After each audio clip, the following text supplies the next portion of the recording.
This meeting is being recorded.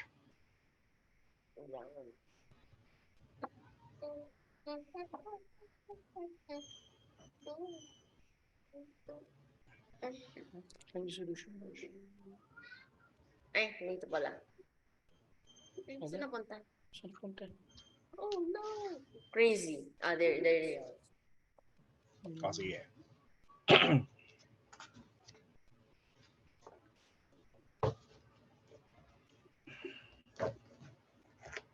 Pang family mo na.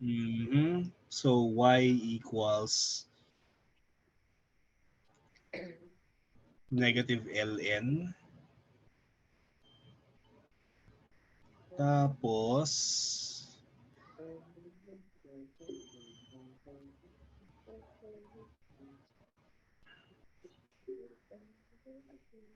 and then lefty right, righty left. Okay.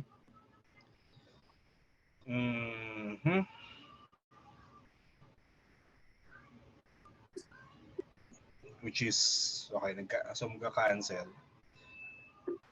1 over sine. Okay, that's one solution.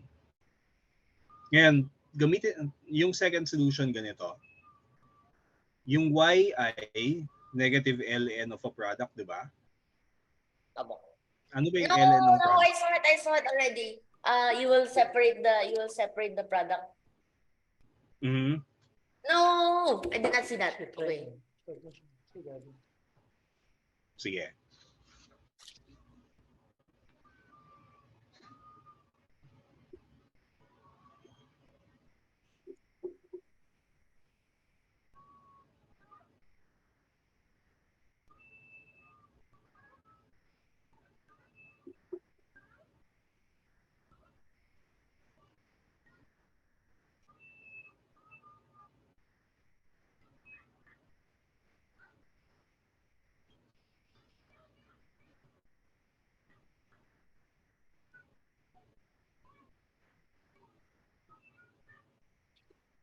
Yun. So, babalik din dyan.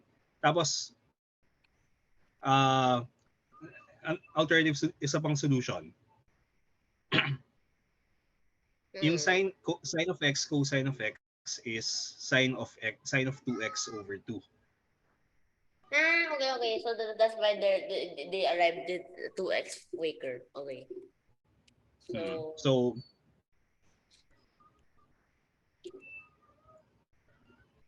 sine of 2x over 2.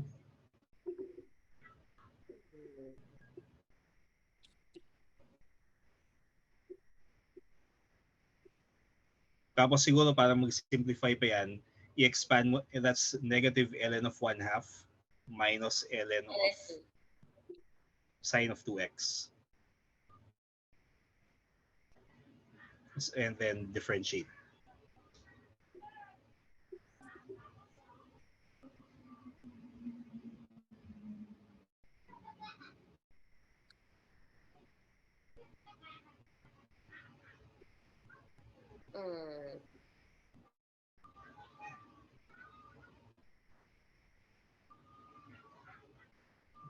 Di ba? Ang derivative ng ln ay 1 over yan.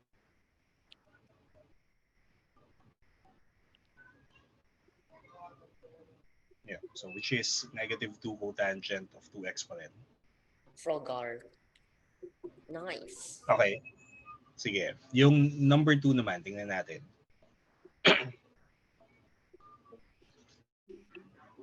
Cosine of ln of 1 plus x. Prove that. Actually, ano to yun, no? Simplify, get the derivatives, plug into the left-hand side, and then pakita mo na mag-0. So, I think relatively straightforward to eh. Hindi siya kasing interesting nung nauna. Okay, yung next, yung number 3. Ay, nandiyan mo. Okay, so a plus b cosine squared of x. So, b equals 4 and c equals 2.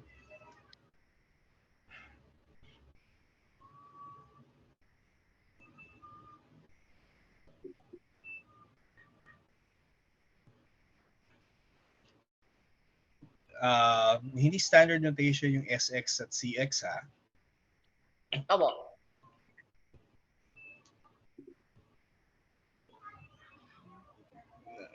If you write it down for other people, balik mo yung mga cosine at saka sine. Nilagay Kasi ko lang. for ano yan eh, para hindi mo pahirapan yung mga nagbabasa. Oh, anyway, ngayon punta tayo sa chapter 14. Chapter 14. Wait pa lang. So, nasaan yung book? Book. Tanan. Okay ba yung restoration effort ko? Okay. So, dito, sa integration, yung unang ituturo dyan ay may dalawang meanings kasi yung term na integration. The first one is yung meaning na antiderivative or yung reverse process of getting the derivative. Then why call antiderivatives integration pa rin? If you can just call them antiderivatives. Kasi intimately related siya dun sa second meaning ng integration, which is yung Riemann sum or area under the curve. Hindi, sige. Share ko yung screen ko para makita mo yung ano mag-share ng screen dito. Yung green lang po sa baba. Kailangan ko na po kayo ng participants.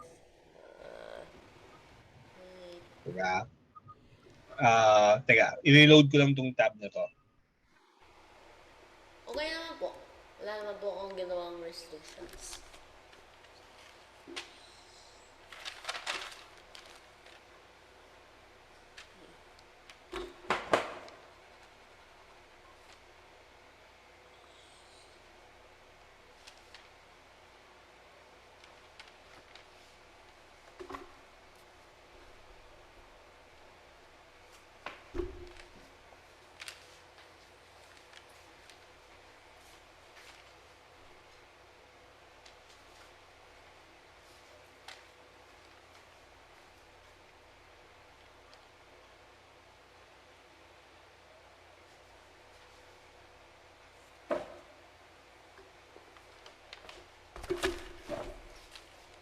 Ano na wala si sir?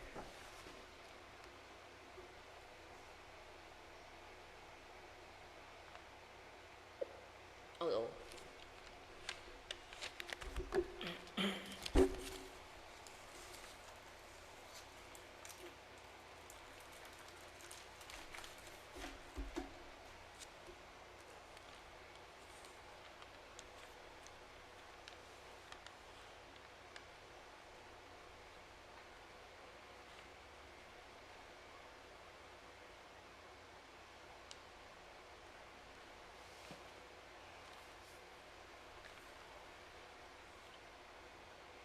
I-admit.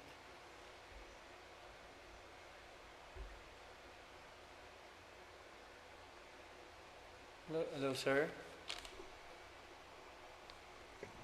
Sorry. May Parang may baka may shortcut po yung sales. ay, hindi. Titingnan ko lang yun, no? Try na po Alt S. Okay. Hindi, alam ko na kung ano nangyari.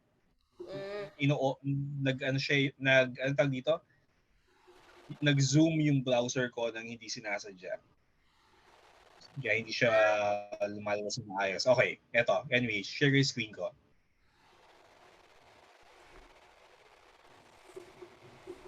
Okay, so yung isang meaning kasi, di ba, yung antiderivative.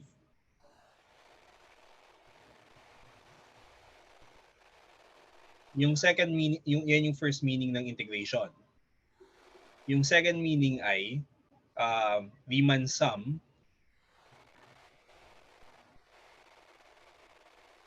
or area under the curve or directed area. I think it's better to call it a directed area under the curve. Are they the same po? Hindi. Iba yung meanings. Kaya lang sila tinatawag na integration or iisa lang yung ginagamit na term kasi ganito. Yung antiderivative, yung area under the curve, for example, ito. Let's say, graph natin yung x squared plus 1. Tapos, ang hanapin natin yung area between 0 and halimbawa 3. So, this is 1, 3 times 3 is 9. So, dapat ito 10. Pangit na yung scale ko, pero yan yung ano. So, let's say yan yung graph. Tapos, pinapahanap sa'yo, what's this area?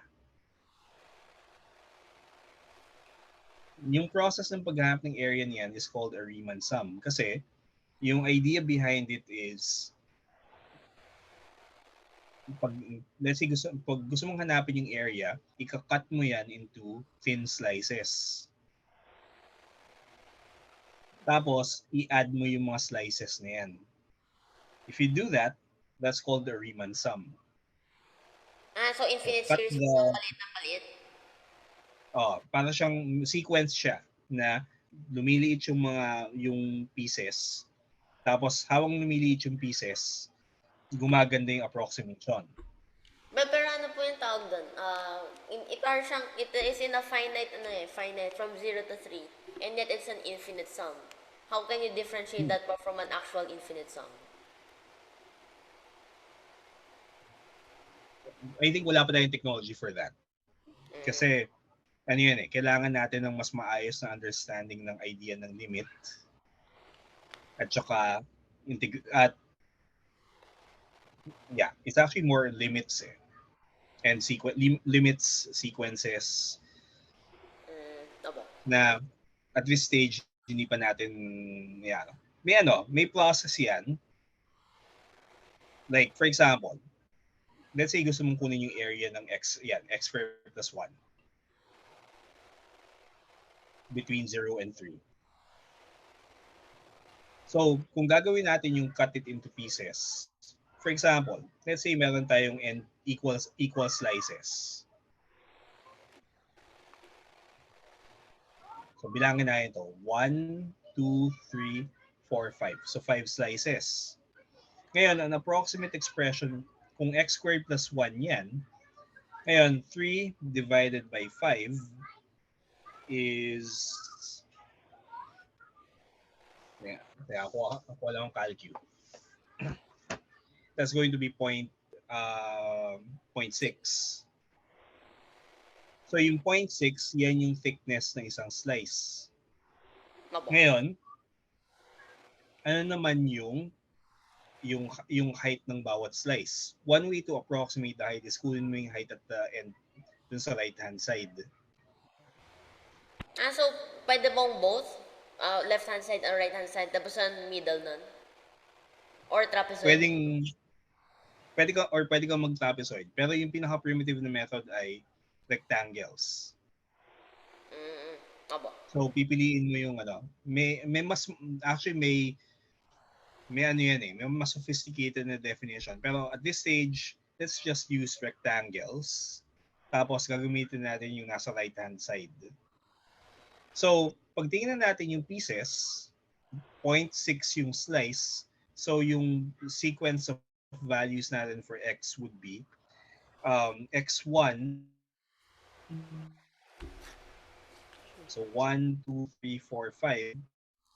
So x1 is 0 plus 2 times 0.6 hanggang umabot tayo sa x5, which is 0 plus 5 times 0.6, which gives us 3.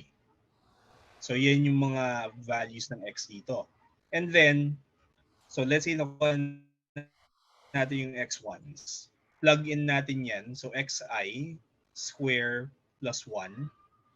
And then we sum this from 1 to 5. And then multiply by the thickness, which is 0.6. This is an approximation. Ngayon, kung gusto nating gumanda yung approximation, pwede natin gawin, sige, n slices. N equals slices. Xi square pa rin plus 1. Tapos, instead of 0.6, yung thickness is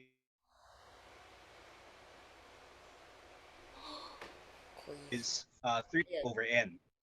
Tapos yung xi is uh, is 0 plus I times 3 over n. So ito, yan yung approximate sum yan yung approximate na sum, di ba? Or approximate area.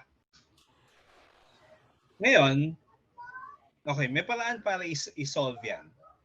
Nasa TC7 actually na paano mo kukunin yung limit as n goes to infinity. So hindi ko na gagawin yon. But it can be done. Kasi yung sum ng squares may formula yan in terms of n. Kasi pag sum ng integers, sum ng squares, sum ng cubes, there's a formula for that. So masasabay yan. Ayoko munang gawin kasi for a later time na siya. Ngayon, ito yung definition ng Riemann sum. Yung cut into slices, add them all up, get the total area. Ang interesting dito, or kaya siya tinawag ng integration din, kasi it turns out na instead of doing this cumbersome process, ang pwede ko lang gawin ay, ano ba antiderivative ng x squared plus 1? So yung symbol for antiderivative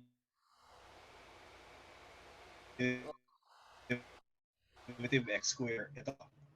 The antiderivative is, it turns out that's going to be x cubed over 3 plus x plus a constant. Okay, check. Ano derivative nito?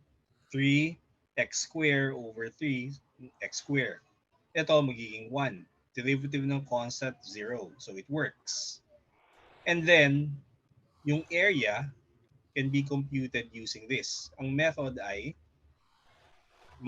ilagay mo yung start point at saka end point ng sum, nung area, yung start x at saka end x. Tapos nun, which you can calculate as x cubed over 3 plus x plus a constant evaluated at x equals 3 minus x cubed over 3 plus x plus 6 evaluated at x equals 0. So yung antiderivative at saka yung Riemann sum related. You can use the antiderivative to evaluate the area. So kung infinite yung from negative infinity to infinity, it will just be yes, kung negative No, it infinity depends. to infinity. It depends. May mga cases kasi na pag yung integral natin from negative infinity to infinity, finite yung sagot. Example. What? Baka yung yung Yung fun na ito. dx over x. Ito. dx over x squared. Yung area ng 1, pag ginraph mo yung 1 over x squared plus 1, parang ganyan. Yung shape niya parang bell. Abot. Tapusan, ganun. Tapusan mag-stop siya. Tapos yung area niyan, it turns out is pi. What? Parang nakita ko na rin po yan. Parang sa rin po, the integral yata of e to the something, and something basta it will end up with square root of pi po. Yung square root of pi naman, ito. Minus infinity to infinity, e to the minus x square dx. That's square root of pi. Yan nga po. Pero ito, pi naman. So it's possible na kukuha ka ng area under the curve na yung x values will range from minus infinity to plus infinity. Kaya lang kailangan mag-ingat ka lang sa paano di-define yan eh. Usually may limiting process yan. At this stage, yung intuitive meaning muna, and then pag natapos to, dapat sa H2 mathematics yan eh. Doon gagawin yung mas maingat na definitions na makikita mo sa Lighthold. Abo. May Lighthold ka, di ba? Abo. So, it's there. Pagdating ng pag nagsimula tayo nung yung proper calculus na pang Lighthold naman, although baka ang mangyari kasi medyo yung ibang problems ng Lighthold masyadong madali eh. So baka kukuha ko ng sources na iba na yung discussion, it's okay. Some of the problems are okay. Pero kung nag-aim additional mathematics ka, yung iba kasi, yung TC7 kasi, intended yan for students who never took calculus before. So some of the problems will be less difficult in fact than yung problems ng additional math. Abo. Anyway, yun yung So, related sila. And that's why yung buong chapter 4 is really how to get the antiderivative. Yun lang yung focus. Hindi yung area. Yung area, chapter 15. And then, yung sa 16... So, dalawa pong separate chapters for each definition? For each meaning. So, isang chapter for antiderivative, isa naman for area under the curve. And then, yung last chapter is application to motion, to motion on a line. Kasi once alam mo na yung derivative at integral, ano ba kasi paano ba ni-describe yung motion? It's x as a function of time. Ano yung velocity? It's the derivative. Okay. Ano yung acceleration? That's actually just the second derivative. Yeah. Kaya, tingnan mo, pag yung binigay sa'yo constant acceleration, 1/2 at square plus v naught t plus x naught, where a, v naught, and x naught are constant, ano derivative nito? It's just v naught plus at. Ang acceleration, second derivative, ito, may t-dependence ito, wala na, a na lang. Yes. Abo. So ito yung uniformly accelerated motion.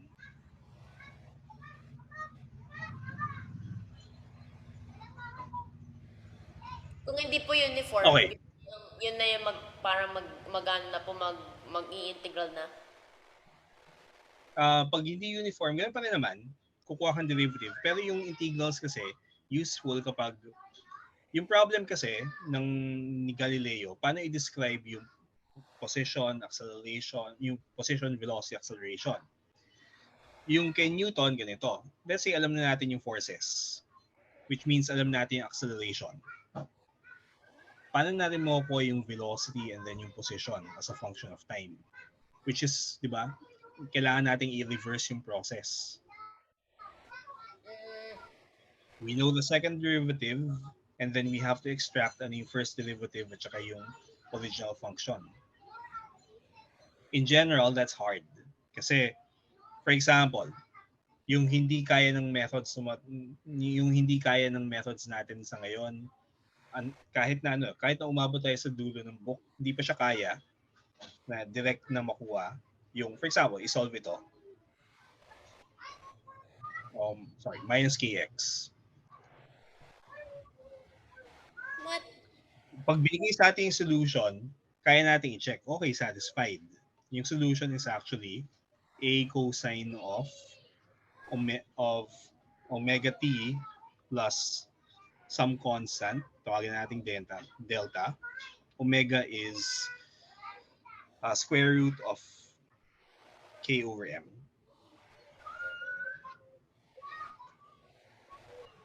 You can check. Substitute mo dito, get the derivatives, plug in, satisfied. Pero yung going from here to, ano nakuha yan? Wala pa.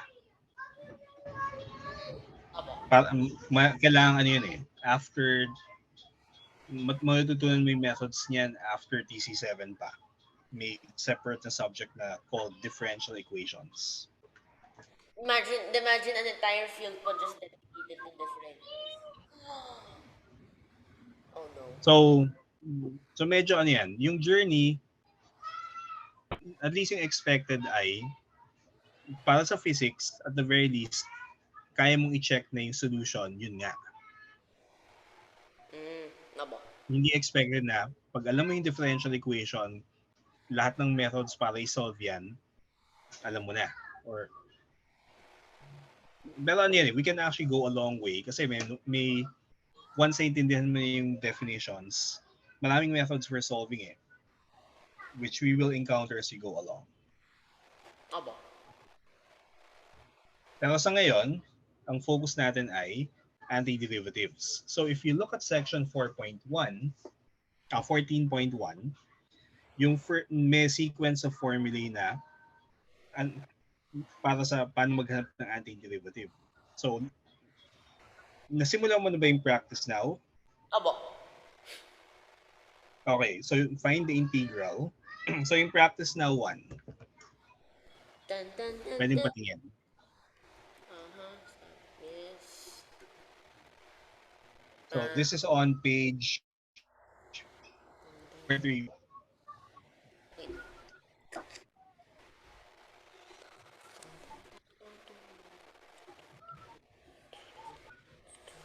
Okay, so for 14, this is 1,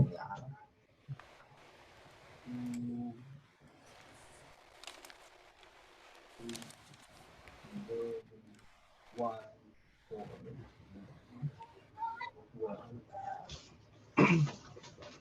12. Yeah, napin ko lang. 3, 5, 6, 7.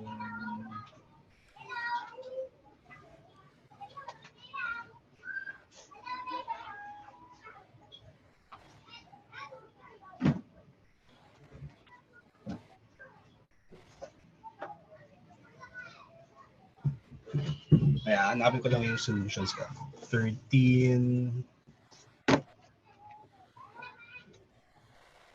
I have 13 here.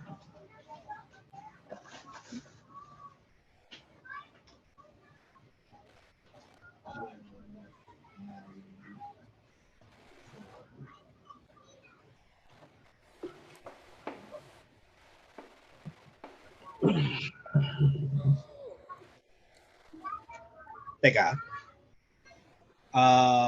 Yung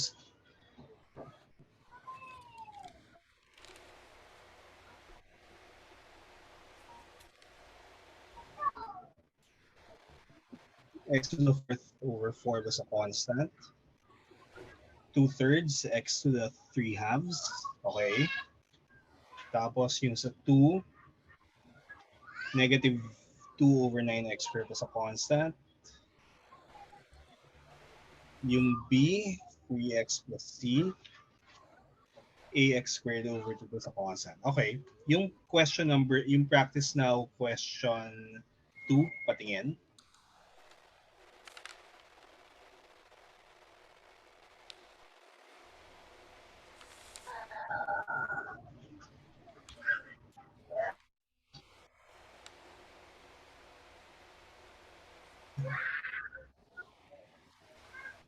Not 6.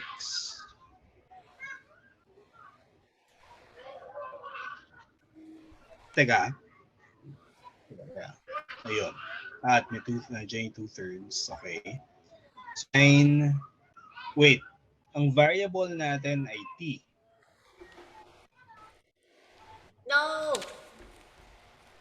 Okay. So dapat is t to the 2/3.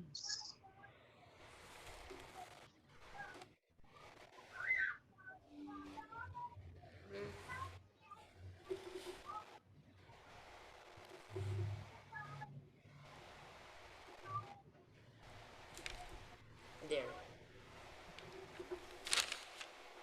Na po. Ngayon, tingnan natin yung next. 3x squared minus 21x. So x cubed minus 21 over 2x squared plus a constant. Tapos 5 use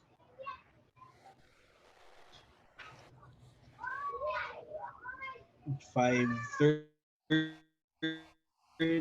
u cube plus 4 square root. Okay. For C,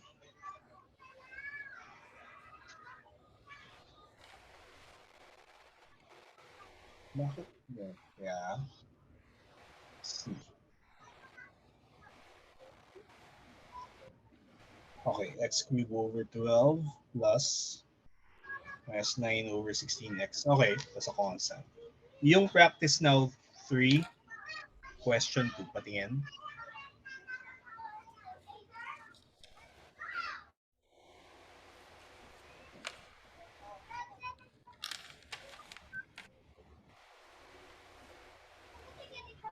Mhm.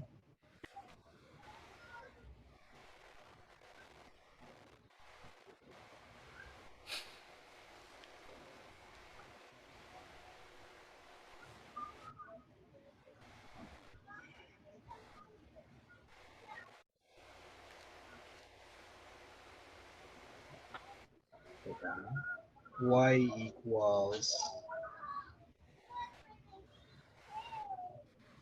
mhm.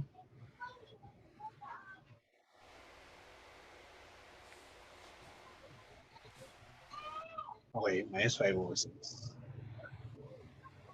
Sige. yung practice now 4, patingin.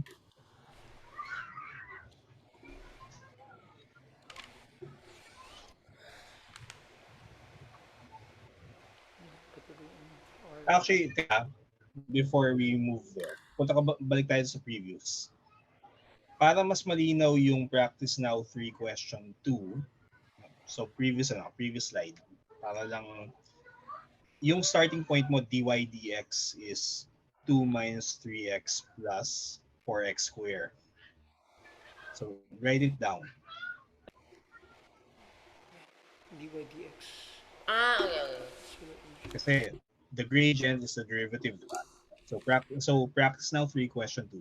Your first statement should be dy dx is 2 minus 3x plus 4x squared.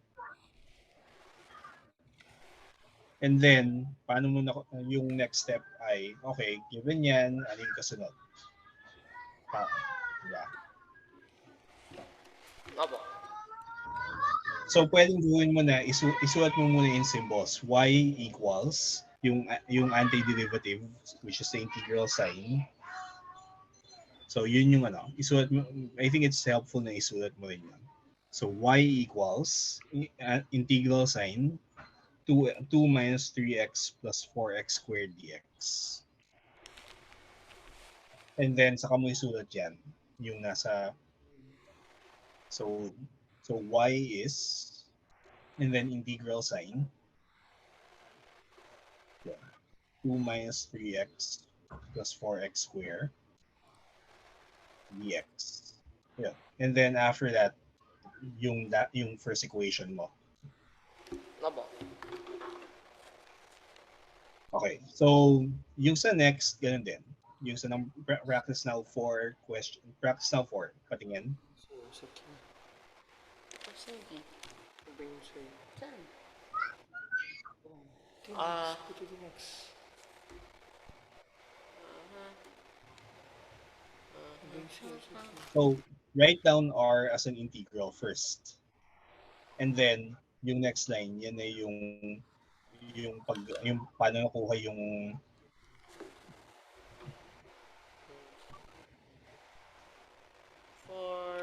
kasi ang laki ng talon mula sa drdx is that hanggang dun sa r, yung binigay mong r. So, pakita mo yung process.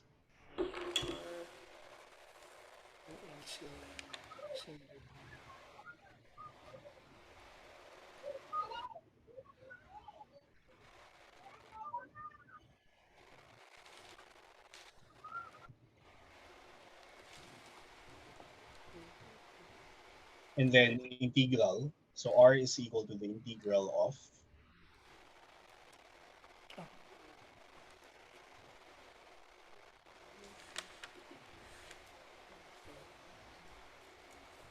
or gawa ng second column. Sa second column mo isulat. Sabo. Yung R. So dr dx is that. And then below, Yan ako na po, may image na po. Ano mo muna? Yung R is equal to the integral of ano.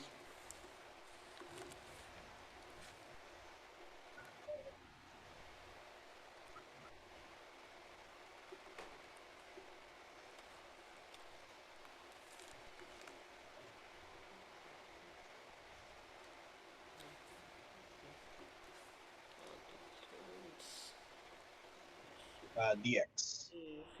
dx. I forgot the dx.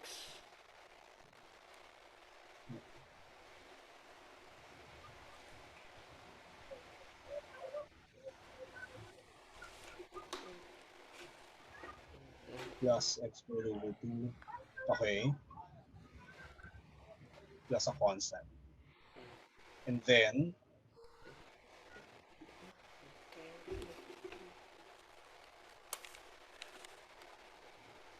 so when x is 1,000,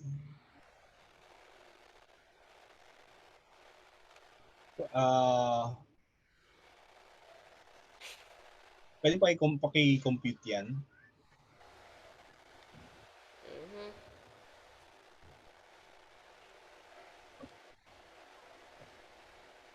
O i-compute lang. Ano yung lumalabas na R?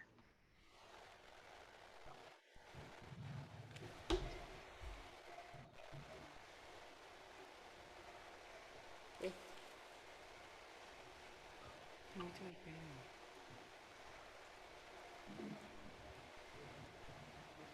Just a pen.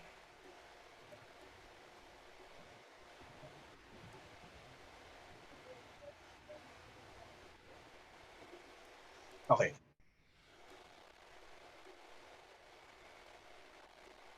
Sige. So, pasend na lang uli ng bagong link kasi magsa-stop na yung call.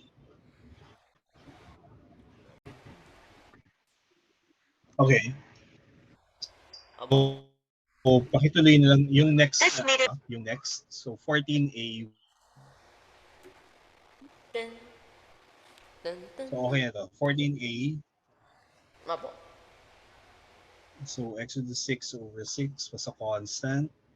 And 2x to the 3 halves was a constant. Yung C, negative 1 over 3 x squared, okay. 6 over 5 x to 2/3. That's a constant. Okay. Yung letter, yung 4A2. 2.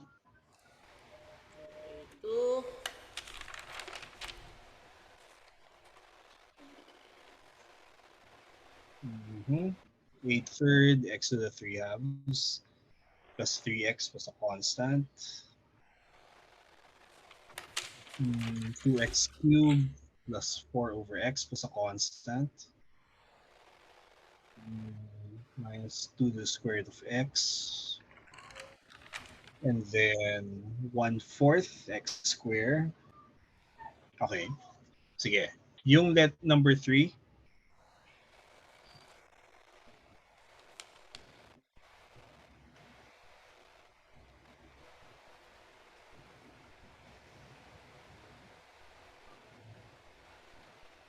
Great. Yeah.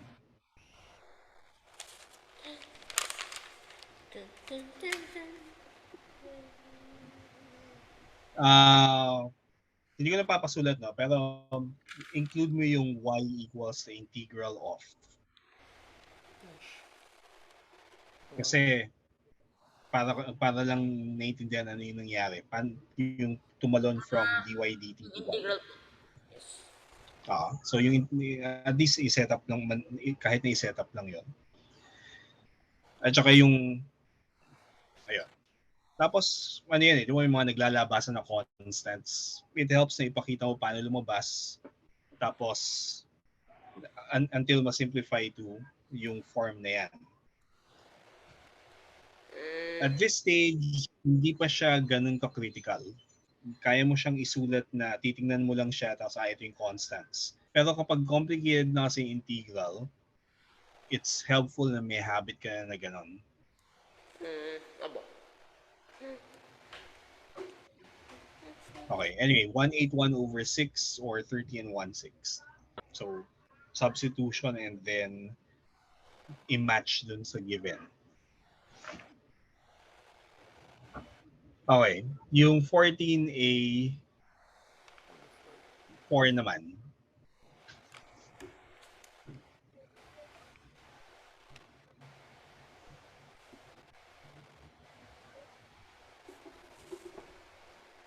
So 15 over 6, a to the x to the 8/5 plus a constant. Tapos, 3x minus 1 square. Okay, so paano yung expand and then, sige.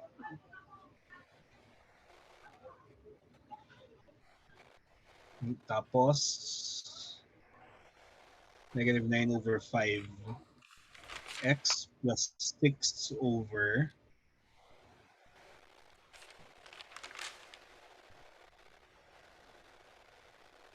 teka.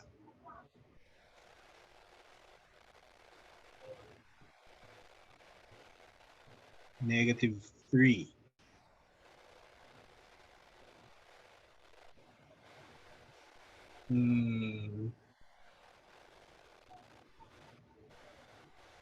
Negative 2.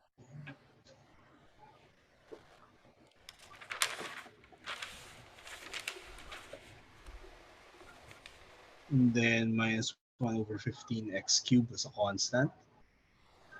Tapos 9 over 46 x to the 23 over 3 minus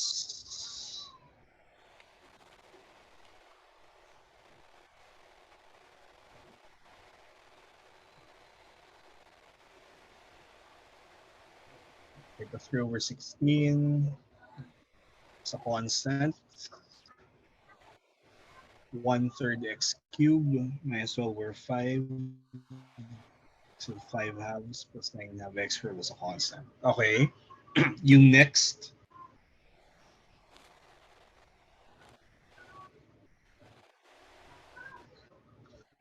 So E x minus 2/3 x to the 3 half is a constant. 3/5 x to the 5/3 plus 4x plus 12 x to the 1/3 plus a constant. Okay. Yung number 5 naman.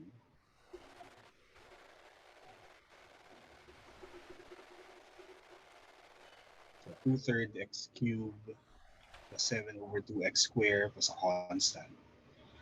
And then the constant should be 0. Okay. Yung number 6.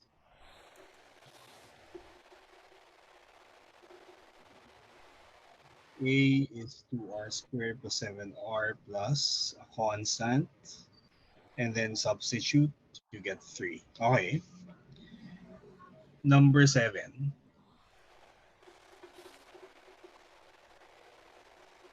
T squared minus 7. T cubed minus 7t plus a constant. Okay, so substitute and match. For example, okay, so 14 yung sa letter, yung sa 8.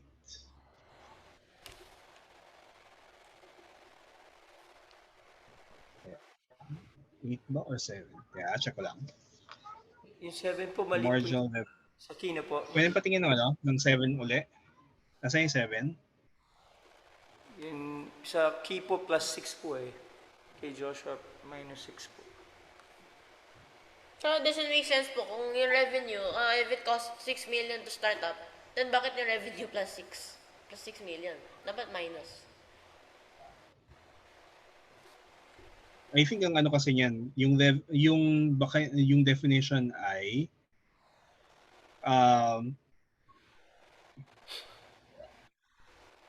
yung how much cash comes into the company. So someone put in 6 million into the company. Kaya plus 6. Ano yan eh? Cost. Ganito yung ano. Cost ba yun ng kasunod? Hindi, it costs someone else. For the corporation, it's money coming in. Abo.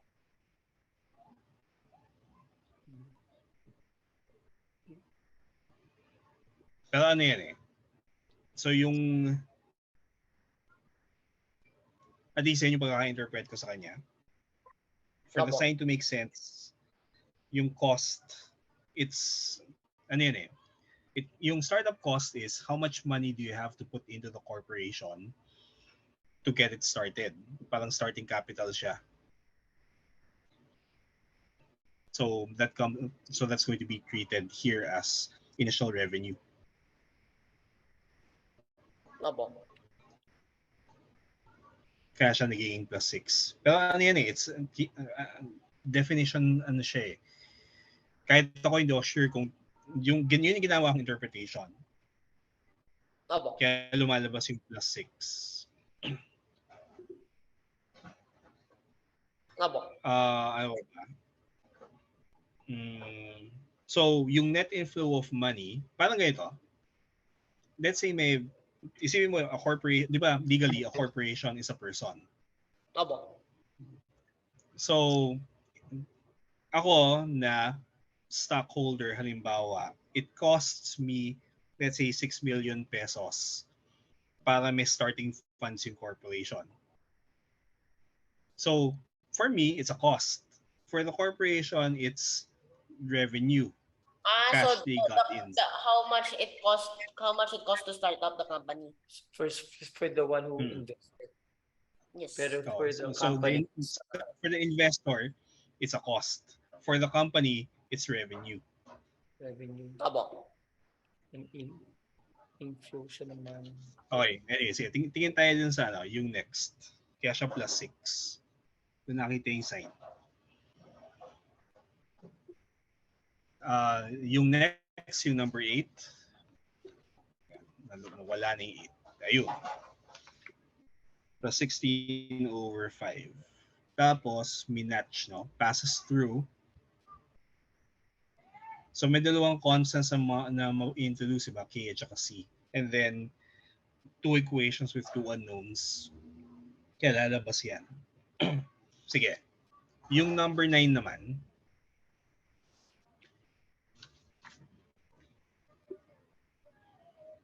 x plus 4 over x plus 3. Okay. So, na-match yung constant. Sige. Number 10.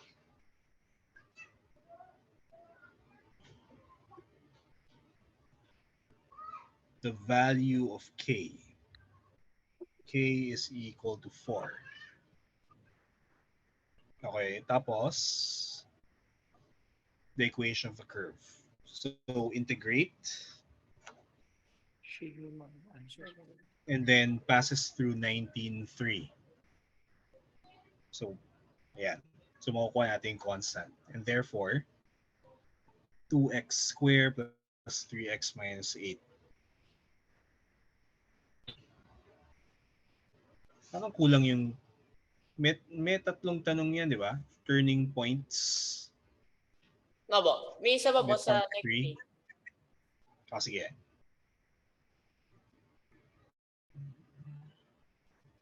Okay, when x is negative 3/4, y is negative 9 and 1/8. Okay.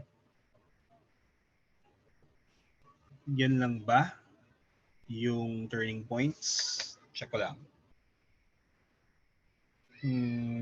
So when x is negative 3/4, ayan, okay. Sige. Sige, next, yung number 11. Rate of change of the profit when the sale of the items in a company. So, yung profit is antiderivative.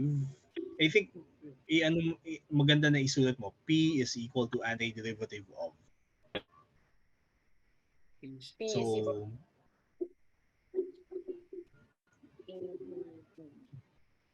So yung first line is P equals antiderivative of yung integral. Yan. Opo. Okay. Ngayon, para mahanap yung negative 2,500, okay, so minatch sa values and then calculate at 20, so 4,000. Okay. Yan. Yung next, yung AX plus B forms, yung practice now 5. Nasimulan mo na ba yon? Hindi pa po. Ay, Sige. Anyway, tama lang naman kasi 6 p.m. eh. So, next time na natin simulan yan. Yung 14, practice now 5. Yung check for all of this, dapat pag differentiate mo, kumuha ng derivative, you should get kung ano yung nasa loob ng integral sign. Opo. Okay? Ano to eh? So, yung buong chapter is hanggang, kasi getting the derivative is straightforward. Di ba may mga definite rules? In general, getting the antiderivative is hard kasi may mga forms na hindi susceptible to by inspection, ito yung antiderivative. So may mga makikita tayong cases na ganun later. So ngayon, And then po, and then. Yan. So sa ngayon, ang titingnan lang natin ay, at least yung sa next section ay yung special case na ano yung antiderivative ng ax plus b to the n. Opo. Okay, so we'll continue on Sunday. Ngayon, anong oras sa Sunday? 4 to 6 ba or 5 to 7? 4 to 6 po. Kung ano yung mas gusto nyo, kung ano yung preference nyo. 4 to 6? 4 to 6 po, opo. Sige. So we'll start at 4 this coming Sunday. Bye-bye. Bye-bye po. Thank you po. Thank you po. Bye-bye po. Bye-bye. Ayan. Sakto.